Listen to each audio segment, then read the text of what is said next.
Hi there, and welcome to this episode of Heard Online, in which we'll look at the thalamus and insomnia. Can can problems in the thalamus create insomnia? We're going to look at some studies, some scientific studies, in which we'll see that, as usual, there's so much confusion out there, and clarifying this, I think, will be really, really helpful. So, that's the topic of today's episode of Heard Online, and the suggestions for the articles that we'll look at come from Agnes. And we're going to look at a comment from Agnes that prompted me to ask Agnes about the references, and we'll go from there. But yeah, let me share what Agnes said just a few days ago in a comment right here on our YouTube channel. 5 days ago, Agnes said, "Hi, Daniel. After a long time of having a good relationship with my sleep, suddenly I came across articles that exposed that sleep problems usually correlate with thalamus damage and some dementia in high percentage. Sometimes it can be an initial symptom. And suddenly, out of the blue, I'm starting to think again that maybe the hours that I'm sleeping do matter, that my sleep onset does matter, that my night awakenings do matter again.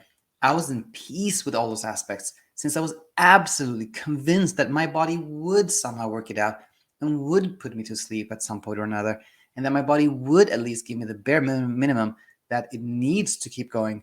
I was completely sure that no changes in my sleep would mean that something was wrong with my body. But now, since I know that it can be an initial symptom of such a scary diseases, and there's physical cause behind it, I feel that my peaceful relationship with my sleep has come to an end, and I find myself scared and anxious about my sleep patterns."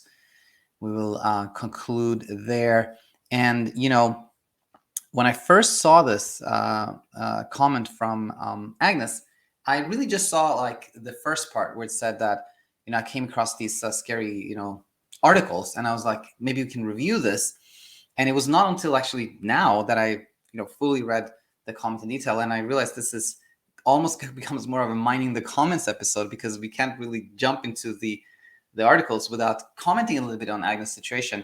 And I want to say firstly that I was so glad that things had been easier. There had been more peaceful sleep, no struggle, and that is a wonderful thing. And it's so nice to see that there is nothing broken within us. We can sleep very nicely, very peacefully, when we're not attempting to sleep or thinking something is wrong with us, right? But of course, when we've had a struggle with sleep, it can almost become this like kind of post-traumatic type situation where something really scary happened and we're afraid of it happening again. And then we read something about the thalamus, and then it, like that kind of like safety mechanism in our brain awakens again and goes like, maybe there's something wrong after all, right? And then we start looking, we Google thalamus, we read about the thalamus and sleep, and we become kind of confused and worried, and we think maybe something is wrong with me after all, and we have some struggle again. Very, very common, nothing strange or unusual. And I think to share some, on before we start reviewing these articles, on a kind of a coaching note, some things here is that firstly, when we have become really scared one time, of course we can be scared again. If somebody has had a car accident and they've kind of they had a fear of driving for a while, and then finally they're back driving again, and they've been doing well, but then they see another accident, or they read about accidents, they can be really scared again, of course. And we don't think that's strange or unusual. That's just something kind of scary happened, and we can be triggered again. That very, very, very natural. It's just our brain is kind of like on the lookout for things to keep us safe from. Sometimes it gets confused.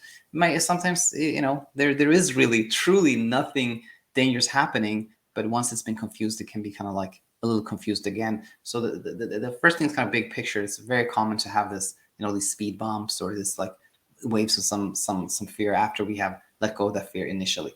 Now, the other thing was the relationship with sleep. It can look, when we're sleeping well, as, okay, this is it. I got it. I now have a good relationship with sleep. I just got to maintain this good relationship with sleep. But in reality, if we think about some random person who sleeps well, and we ask them like, what's your relationship with sleep? That person will be like, don't know. Like there is no relationship with sleep in a way, when we're sleeping well, it's not like we have a good relationship with sleep, and we're sleeping poorly, we have a bad relationship with sleep. It's more that when we think we need a certain relationship with sleep, and that it's problematic if we have a bad relationship with sleep, and it's beneficial if we have a good relationship with sleep.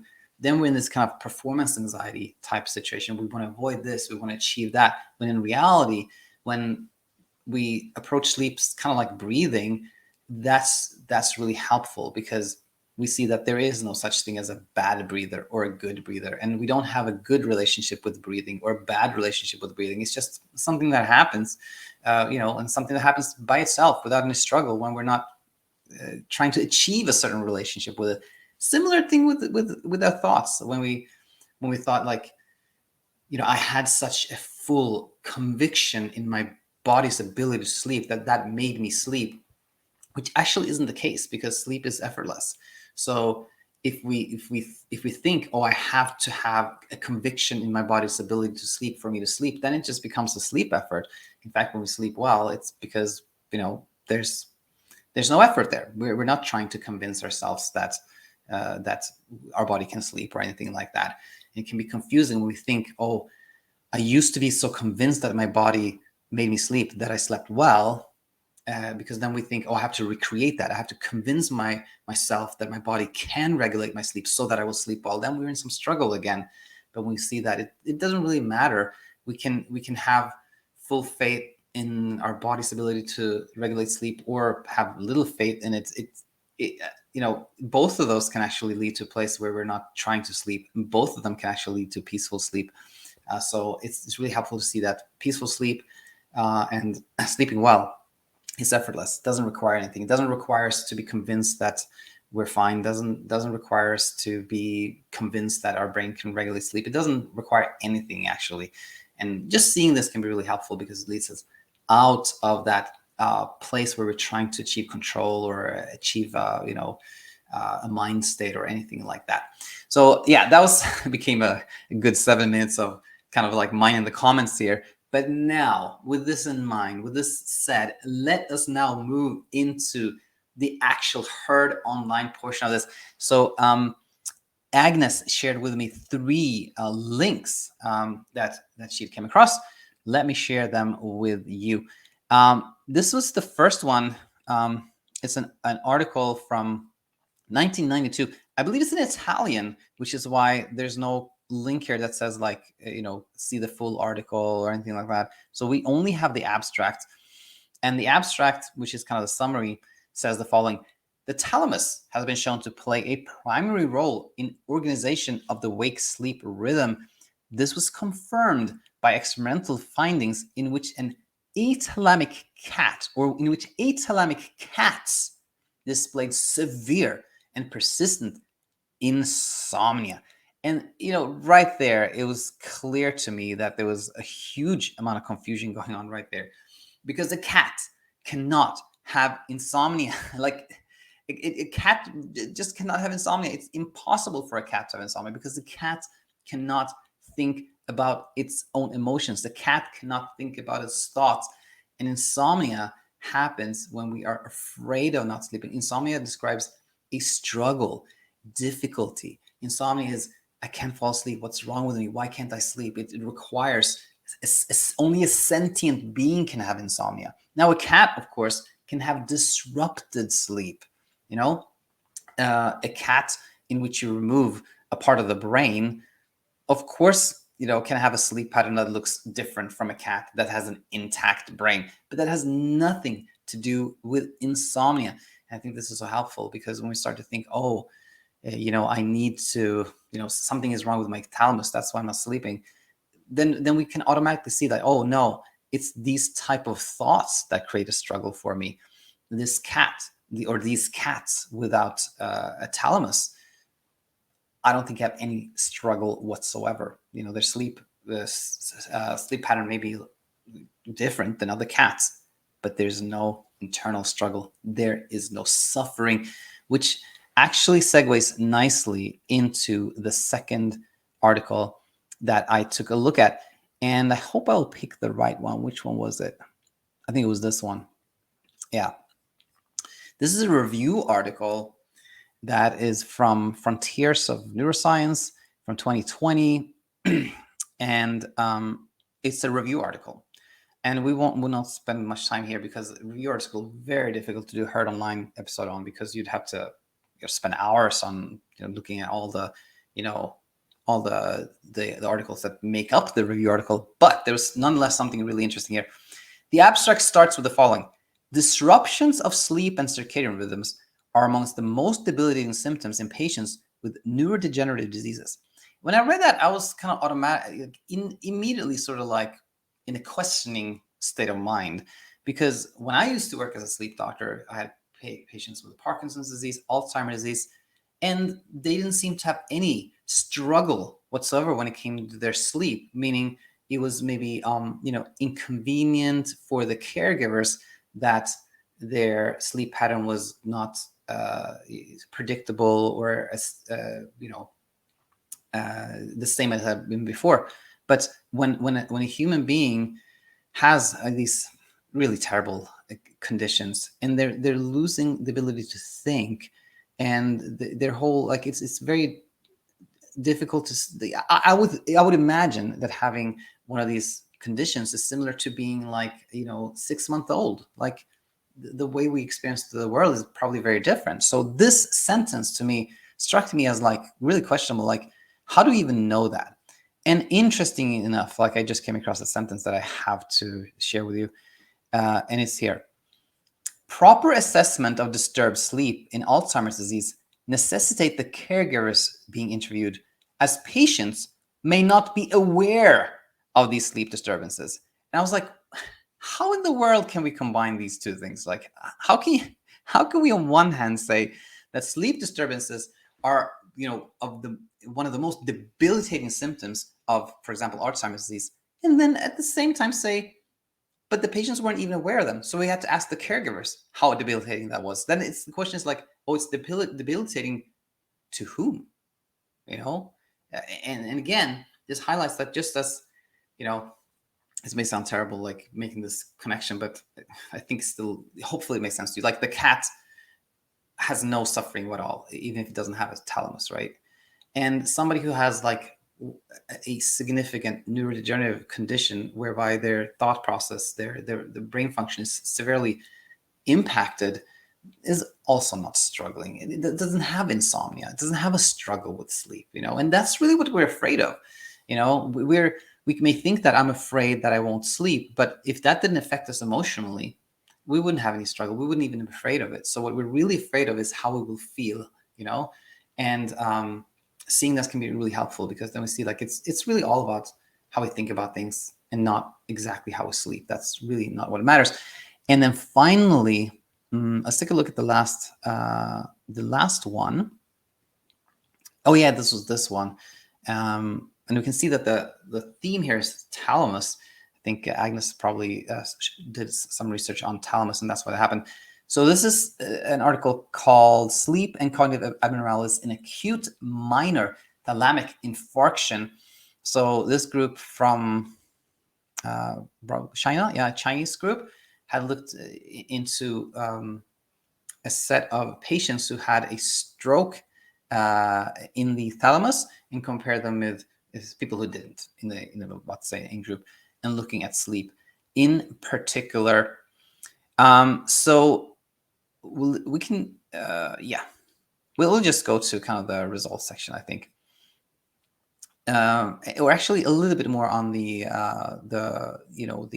how they conducted this. So basically,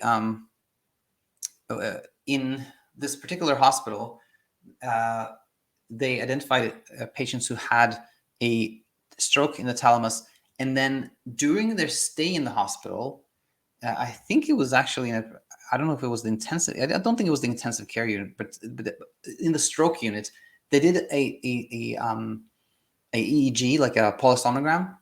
So they got EEG data from these patients 14 days after having been admitted for a stroke, and they compare that with people who, just random people who had not had a stroke, right? And what did they find? Well, we'll take a look at the data right here. So this is the two groups. Healthy controls, there were 12 of them. They were about 62 years old. And the patients with minor thalamic infarction, they were 27, about 61 years old. And here's the thing. This is an important thing to take note of, is that 27 patients underwent the study initially after 14 14 days after being admitted, but only six out of 27 completed the follow-up at 90 days. And when I read that, I'm like, okay, why did the vast majority not complete like the second study? To me, it sounds like they were probably doing fine. Who wants to have another sleep study when you're doing better already and things are normalizing for you? So that's something that I think is worth taking note of. Now, what did they find? So they found the following: that in the 14 days after a stroke and being admitted to the hospital and all that what that entails, and while doing a sleep study in the hospital, the total sleep time was 382 minutes, 6 hours and 20 minutes. And if you compare that to the controls, their sleep time was 424 minutes, which, so we can see that somebody who had a stroke and all that entails and is in a hospital slept 40 minutes less. That's what happened. And how surprising is that, right? Who would sleep just as they do at home when they're in a hospital and just had a stroke, right? How is that surprising to anybody?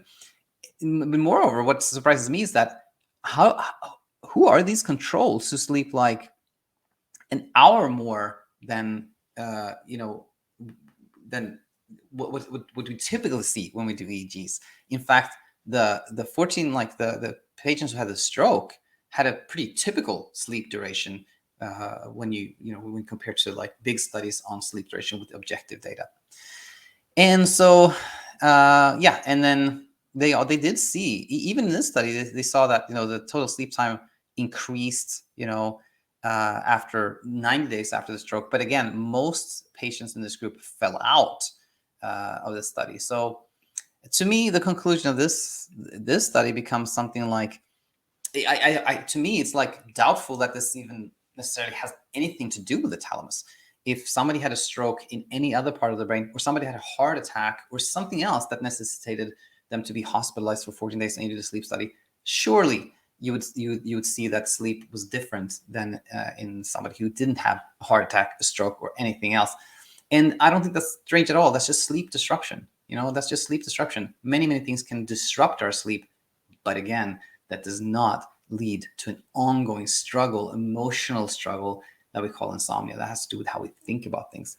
So yeah, Agnes, I hope this was helpful for you, this little review, and to everyone else as well, of course, especially if you've been, worried about the thalamus and insomnia.